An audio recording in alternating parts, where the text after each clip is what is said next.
You're listening to CherryPickin Entertainment. Throw me the ball and watch what I do with it. You are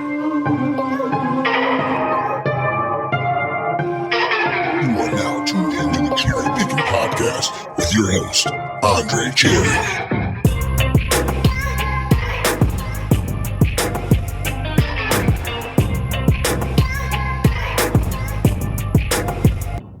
Hey everyone, welcome into the CherryPickin podcast for the official first week of the college football season. We had games this past weekend for week 0, and honestly, I never understand why they call it week 0. Like, shouldn't it be week 1 action since we've got college football games played in that week?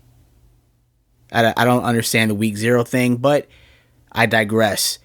Anyway, we got a nice little tease into what the upcoming college football season will look like from this past weekend with a few games that were played over the weekend. For this episode, I'll just talk a little bit about the matchup between Florida State and Georgia Tech that was played over in Dublin, Ireland. College Game Day on ESPN, they kicked off its season in Dublin, and it seemed like a great time. It honestly felt like a perfect weather, it felt like, for College Game Day, a great atmosphere. Pat McAfee, he was also out there causing a bunch of ruckus, and he had caused a scene, I guess, the day before, and I guess he was just getting wasted on live television for his show the day prior. McAfee is a huge personality, and props to him for securing his own bag. I mean, that dude is crazy paid. He was on WWE. I believe that ended as of last week, but he was doing that. He has his own show. He's got College Game Day duties. He is such a big figure in sports entertainment. He honestly has one of the best jobs in sports entertainment. He's got a good job. Mike Tirico has a great job. Like, I like that he's able to cover these big events for NBC. He was at the Olympics for a couple weeks. He does, the games each NFL Sunday Night Football. Like, that's cool that he's got a dream job. They both do, honestly. But it just seems like you gotta be wild in order to make an impact in entertainment these days. Like, he was getting drunk on TV, and that's what people like to see. I mean, it just seems like you kind of gotta have that type of personality to be successful on television these days, and it's unfortunate, but I am not gonna knock him or people that genuinely enjoy that content. If that's what you like, that's what you like. It's not for me, but yeah, I guess it works. It's crazy to me that that's where we are these days. Definitely feels more like a barstool type appeal, but again, I digress, and it is what it is. But College Game Day looked like it was fantastic this past weekend. Everyone on College Game Day picked Florida State to win this matchup. Florida State came in ranked number 10 in the nation, and Georgia Tech was unranked. When I looked at this game on paper several weeks ago, I had some serious concerns about this game because FSU lost a lot of experience coming into this season. I really thought it was going to be a close game, and if you don't believe me, here are my comments from a few weeks ago on my podcast. Coming into this matchup, Florida State is on a 12-game ACC winning streak, if you did not know that. These two teams last met in 2022, where the Noles handed the Yellow Jackets the 41-16 loss. For this season opener, I don't see it getting as lopsided as the 2022 contest was, especially because I think there are some holes on FSU's defense that will need to get plugged, but that should be a fun game to watch. ESPN's Pete Thamel came out on game day saying that Florida State is going to have one of the best defensive lines in the country.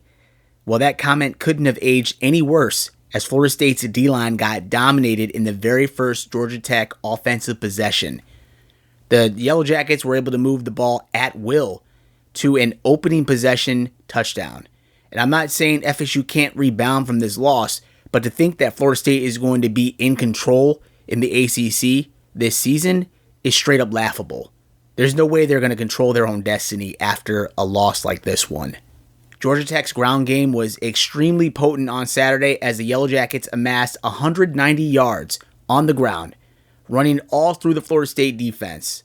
Georgia Tech's defense held Florida State to under 100 yards rushing for the day. Florida State's defense also did not record a sack on the day.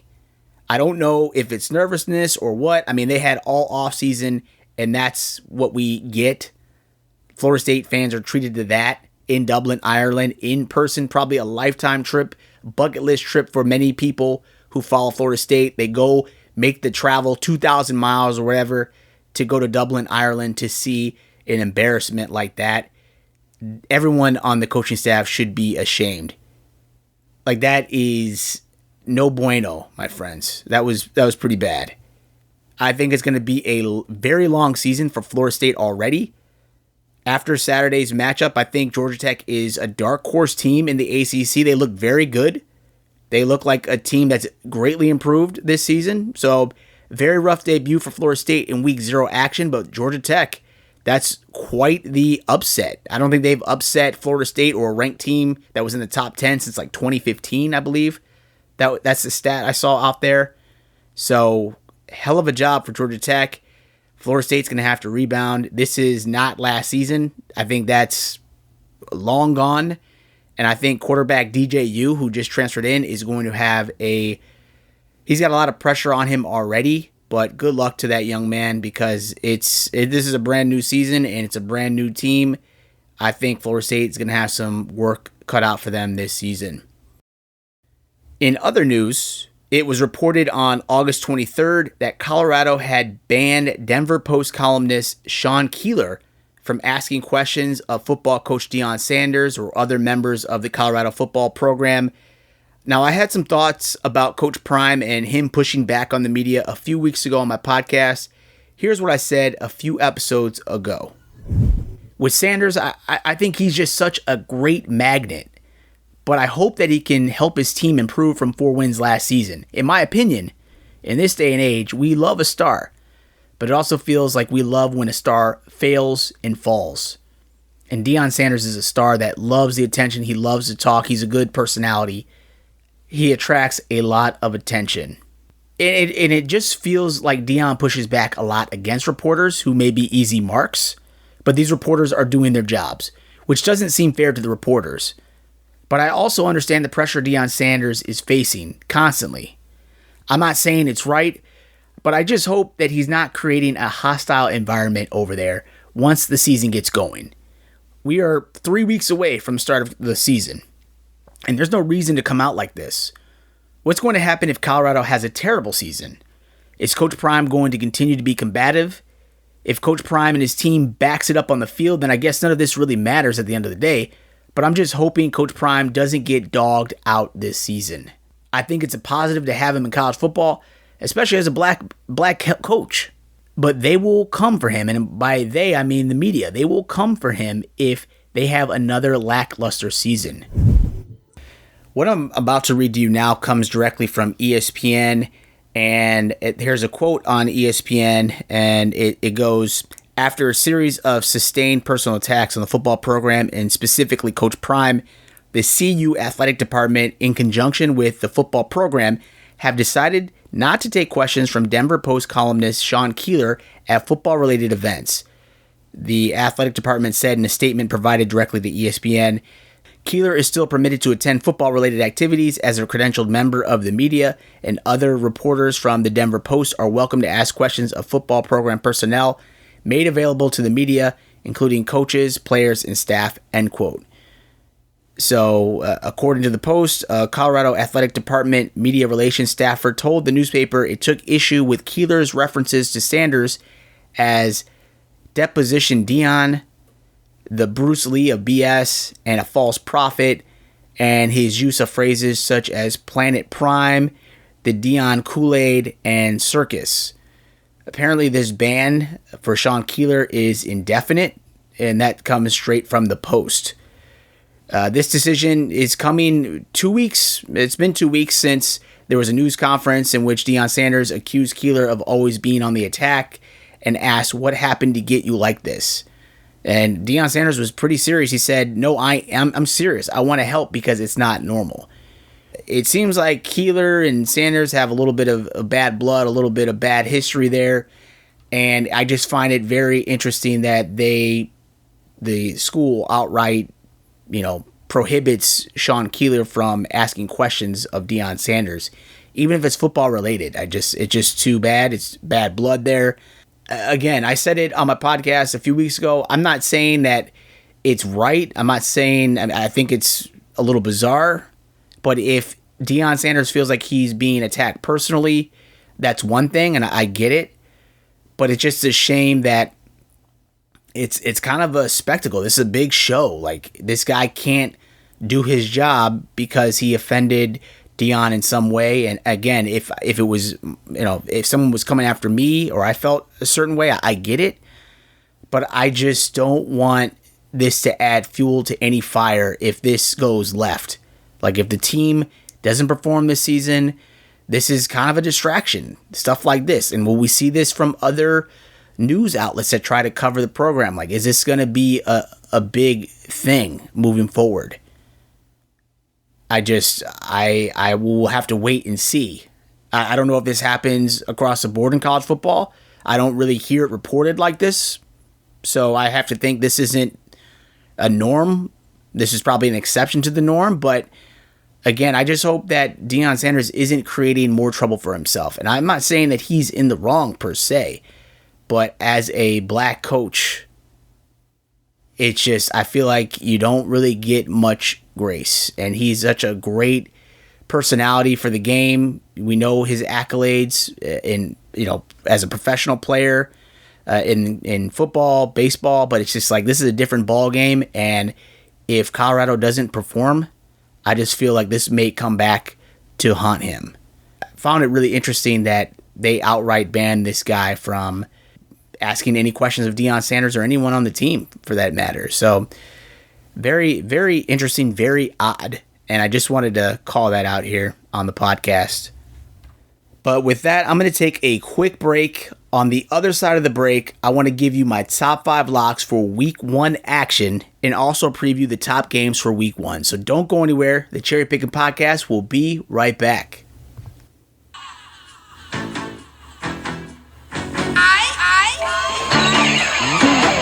Are you a tackle football fan? Kick off your day with an episode of Colts Corner. A group of passionate Colts fans discuss the latest news around Indianapolis Colts football. You don't want to miss us. Follow us on Facebook, Colts Corner 1, and on Twitter at Colts_Corner 1 and all major podcast platforms.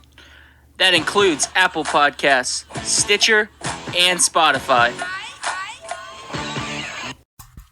Basketball is back. And with that comes joy, tension, heartbreak, buzzer beaters, and elation. It's time to be courtside for every one of those moments, no matter where your team is playing.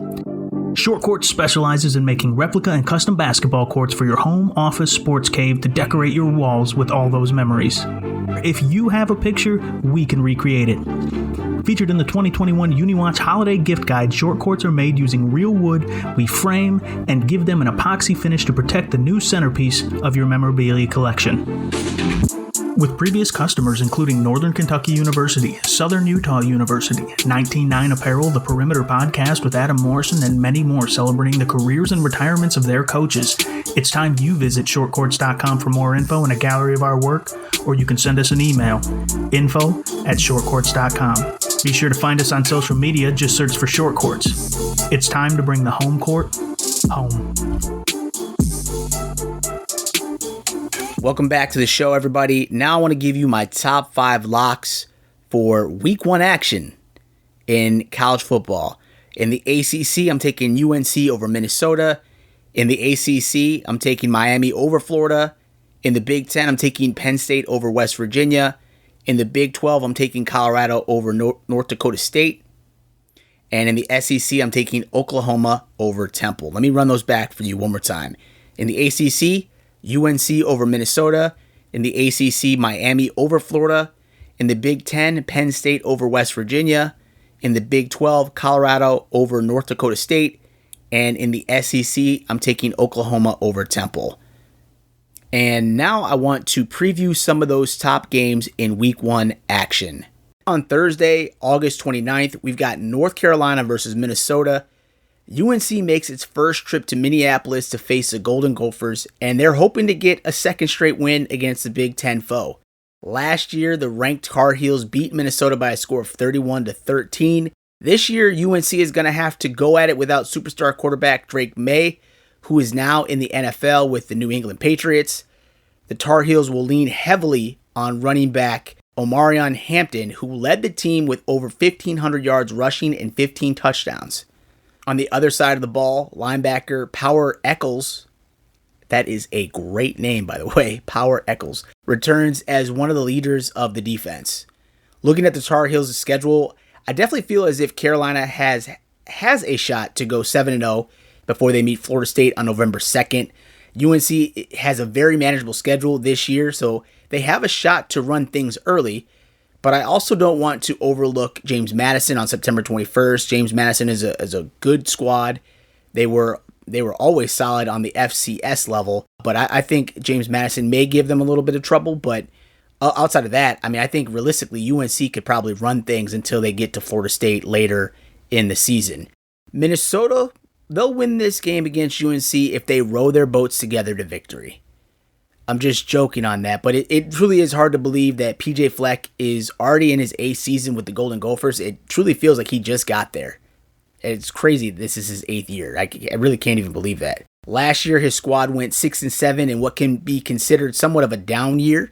Minnesota came off back-to-back 9-win seasons heading into the start of 2023, and last season the offense and defense were ranked in the bottom half of the Big Ten statistically.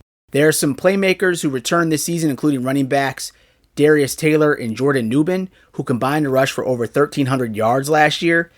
Minnesota, I'm not saying they're like Wisconsin, but Minnesota runs the ball very well, very effectively. They've had some great running backs in their program's history, but Minnesota runs the ball extremely well. They got big linemen, big boys up front, and I think this year they'll be able to run the ball effectively as well. But for this game, if I'm being real, I think UNC beats Minnesota handedly.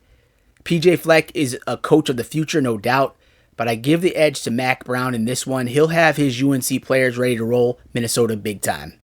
Then on Friday, August 30th, we've got Temple versus Oklahoma, and I wish they were playing this game at the Link this season where the Owls play its home games. And the Link, for people that don't know, it's Lincoln Financial Field, but here we call it the Link, and that's where the Philadelphia Eagles play. Anywho, Oklahoma will make it a very long day for Coach Stan Drayton and his Temple Owls.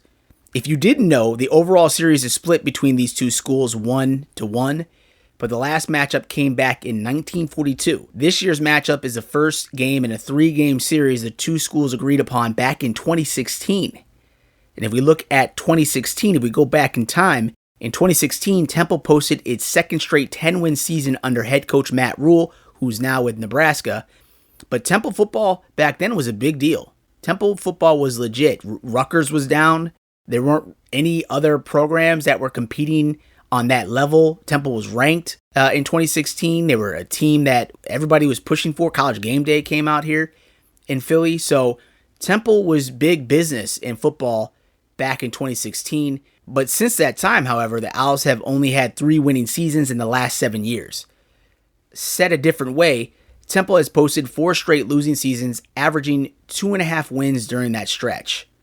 Next season, OU will travel up to Philly to play Temple to a sold-out crowd, which I will hopefully be at that game. But after that, these two teams won't meet again until the 2028 season. So I'll be a much older CherryPickin by that time in 2028. But it's been a rough stretch for Stan Drayton and his Owls, who have only been able to muster 3 wins each of the last 2 seasons. His superstar quarterback, E.J. Warner, the son of Kurt Warner, NFL superstar, Hall of Famer, E.J. transferred out of the program and only 10 starters returned this year. They will be overmatched and overpowered by the Sooners, who will likely put up over 550 yards of total offense in this game. And while this is a non-conference matchup, I do think the Sooners will seize the opportunity to start their season on a hot note, considering they'll officially be starting SEC play a few weeks later against Tennessee. And for Temple, I'm sure a blowout loss to the Sooners won't do anything to quell the haters from bringing up talk again that the university should end the football program. And you can go on Twitter and social media to see what I'm talking about. I feel like last season, you had some reporters or some people close to the game, some personalities in sports saying that Temple should end the program at Temple. People thought that was a little crazy, it's a little ridiculous, but I'm sure if Temple gets blown out by the Sooners, we'll hear those talks come up again. And if they have a bad season, I'm sure we'll hear that talk again, because Temple's projected to be last place in the American Conference this year, which is it's tough to see that, especially for a team that had been solid for the last several years. Coaching turmoil, and I think they brought in a coach that did nothing to help the program. He was only out for himself. He destroyed that program. Stan Drayton has the tough job of trying to restore things and get some continuity in place and some good coaching behaviors in place and just try to do it his way, but it hasn't looked good thus far. So I don't know. If Temple can keep it close, I think that's a good sign going forward. I mean, Temple's glory days seem to be a long lost memory these days, but if Stan can rally his guys in this game and keep it close, I do think that's a huge morale booster going forward. Right now, though, I want to take a quick timeout. We just talked about the top games that I got circled on my calendar from August 24th through the 30th. Now I want to talk about the games that I've got glued on my calendar for Saturday, August 31st. We've got Clemson versus Georgia. This is a big-time matchup against two schools that may be playing for a chance to make the playoffs this season in their respective conferences. The last time these two teams met, number 5 Georgia got the 10-3 victory over number 3 Clemson in the season opener back in 2021, which was also the same season that Georgia won the national championship. Now, I'm sure Kirby Smart would love a similar ending for this season, but Georgia's schedule is tough, so their journey to the college football playoffs won't be easy. For Clemson, the Tigers are coming off a down season, even though they posted 9 wins last season, which is a great season for most teams. But at Clemson, the bar has been risen dramatically ever since Dabo Swinney has been at the controls. Clemson had posted 12 straight 10-plus win seasons prior to last season. That is ridiculous. 12 straight 10-win seasons. That is crazy. Clemson is going to be a tough out for a lot of teams in the ACC this season. As the team returns a lot of offensive firepower this fall, I think this matchup between Clemson and Georgia is going to be extremely tight and should be a fun game to watch. Regardless of the outcome, these two teams have a great shot of winning their respective conferences this season and may wind up seeing each other again in the playoffs before the season ends. Then we've got Texas A&M versus Notre Dame. This is an interesting matchup this season, especially when you consider that former Duke head coach Mike Elko is now coaching for Texas A&M, and his former starting quarterback at Duke, Riley Leonard, is now the presumed starter for Notre Dame. Texas A&M and Notre Dame are in different places from a literal and figurative standpoint. Expectations are sky high for Notre Dame to reach the playoffs under head coach Marcus Freeman, now in his 3rd season in South Bend. Freeman has been a good coach, winning at least 9 games his first 2 seasons, but if Notre Dame doesn't make the playoffs this season, I feel as if he won't be long for the job, unfortunately. Notre Dame travels to College Station for this matchup, and if Mike Elko can steal a win from the Irish in his first season and first game for the Aggies, I feel as if that's a huge confidence builder for not only him and his team, but everyone who supports that program.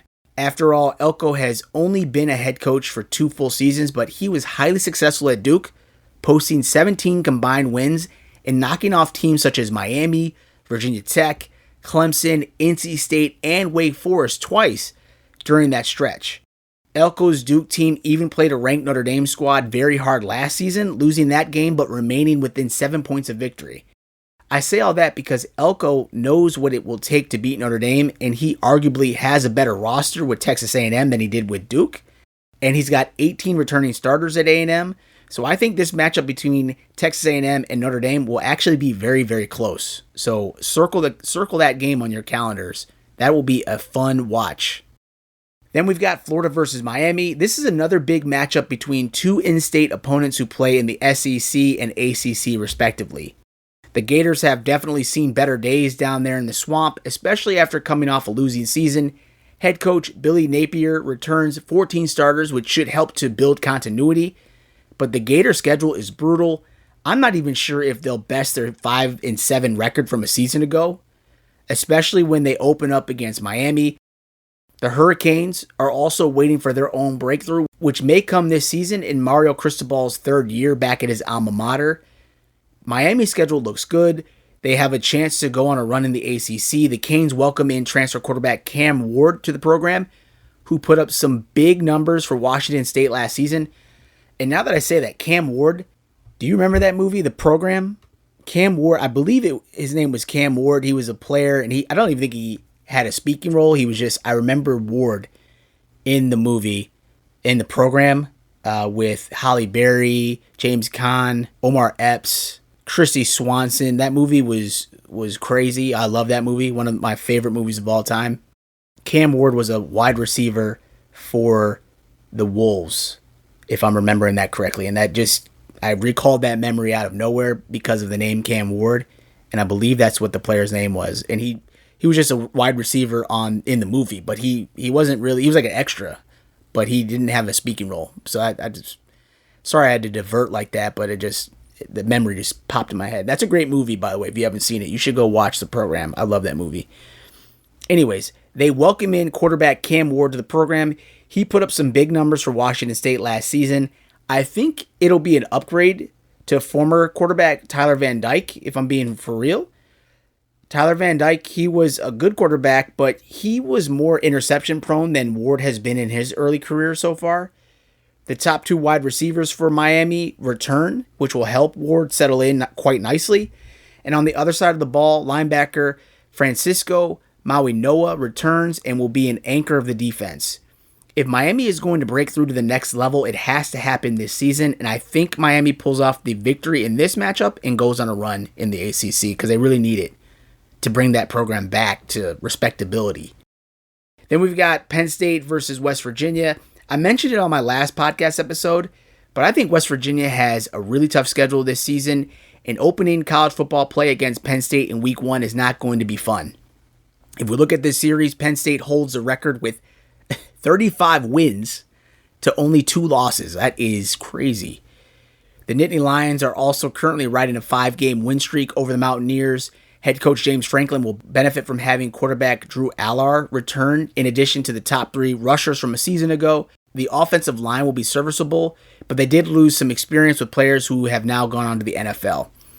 I believe from an offensive standpoint, Penn State has the ability to overpower West Virginia, and the defense will be anchored by linebacker Kobe King and safety Kevin Winston. These two guys accounted for 119 tackles last season. Penn State has a chance to be 6-0 before they travel to Wisconsin on October 26th. I truly believe that. But the biggest question is, can the Nittany Lions finish their job in the second half of the season where Ohio State awaits on November 2nd? Whoever wins that game will likely be able to dictate their own future in the Big Ten. So Penn State always starts off hot, but can they finish? That has been the thing that has plagued James Franklin for his entire tenure there up in Happy Valley. So if Penn State can get off to a good start and keep that momentum and keep winning, I think Penn State has a good shot to make it to the playoffs this year. That'd be crazy. Then lastly, the last game that I've got kind of glued on my calendar for August 31st, we've got Iowa versus Illinois State. I would love if ISU could pull off the unlikely upset against the Iowa Hawkeyes. This game is a bit of a family rivalry matchup for my family, as my younger sister graduated from Iowa and I graduated from the Illinois State University. Roll damn Redbirds! This game will have huge bragging rights within my family this season. These two teams last met back in 2015 when my Redbirds made the 192-mile trip up to battle the Hawkeyes. In that matchup, my beloved Redbirds lost by a score of 31-14. I would love if ISU could give the Hawkeyes a run for their money. However, I'm not too sure about that. Head coach Kirk Ferentz is now in his 26th season at the program, and he returns a lot of talent on both sides of the ball. This game could be ugly for the ISU faithful, but I hope all my friends and former classmates and people close to the program who are going up for that game, I hope they have a good time. I wish I was in the Midwest to catch that game, to be close to it and roll up there. I don't think I'm going to be making the trip to Iowa City, which is a fun town, but I hope Illinois State has a great time and hopefully they can shock the world and get an upset victory. That would be fantastic. Well, there we have it, my friends. That was my new podcast episode for this week. Just wanted to preview the games in Week 1 action. Thank you for downloading this episode. I appreciate you listening to this. I hope it gets you ready and you learn something about some of these schools. And I can't wait to talk to you in the near future. Take care, everybody. Have a good one. Peace. As my younger sister graduated from Iowa and I graduated from the Illinois State University. Roll damn Redbirds. Thank you again for tuning into my Cherry Pickin' podcast. If you enjoyed this episode, please feel free to subscribe to my show and drop me a rating on Apple Podcasts. All of my digital content can be found at the website CherryPickinSports.com. And if you are looking to interact with me via social media, my Twitter handle is @Cherry_Pickin. That's PICKIN. On my Twitter, you'll also find a link to my blog where I post my weekly college football predictions and analysis. I can also be reached via email at cherrypickinsports@gmail.com. Please feel free to reach out to me regarding what you like about this podcast or about what content you'd like to hear more of on future episodes. I sincerely thank you for your support, and I can't wait to talk to you again soon. Take care.